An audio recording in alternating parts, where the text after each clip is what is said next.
Tiniyak ng pamahalaan na makikinabang ang bansa at hindi magiging pabor sa Amerika ang bubuing Implementing Rules and Regulations ng Enhanced Defense Cooperation Agreement o EDCA.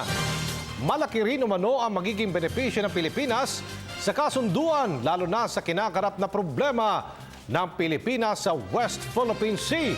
Ang ulat mula kay Waywaya Macalma.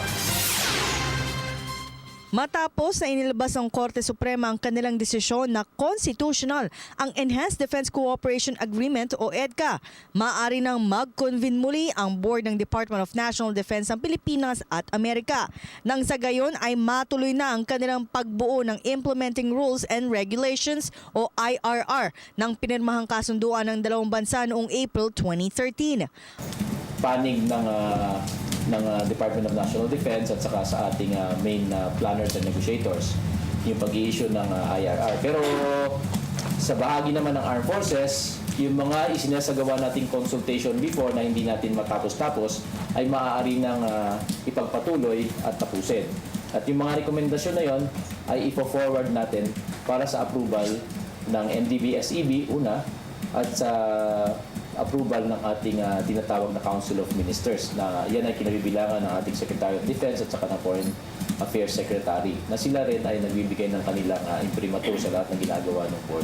Paniniguro naman ng gobyerno na ang pinirmahang kasunduan ay magtatagal lamang ng 10 taon at kanilang tiniyak na hindi magiging pabor sa Amerika ang kanilang gagawing IRR.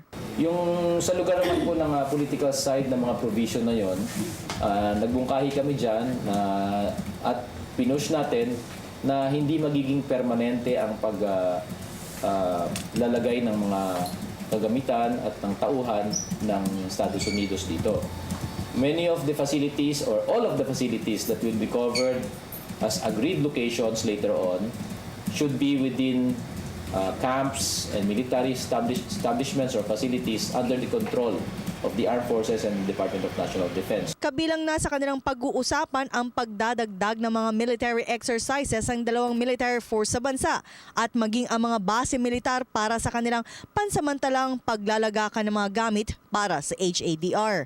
Kabilang sa una nilang proposal ay ang Campo Aguinaldo, Fort Magsaysay, Camp Lapu-Lapu sa Visayas at iba pa.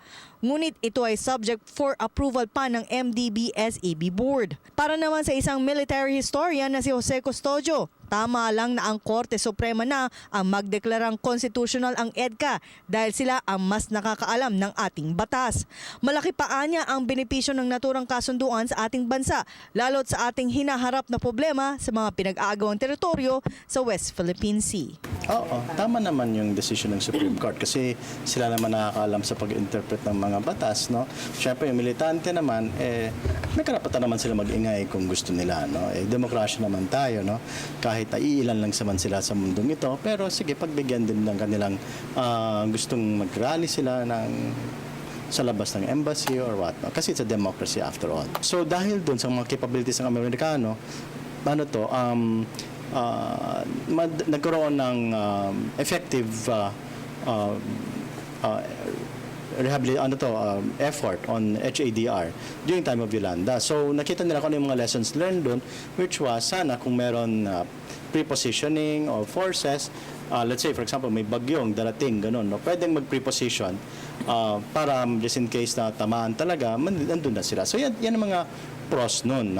Aside from, of course, yung signal na sinesend sa China na ang US and ang Philippines ay meron active and robust military alliance. Para sa Telebisyon ng Bayan, ako si Waywaya Macalma.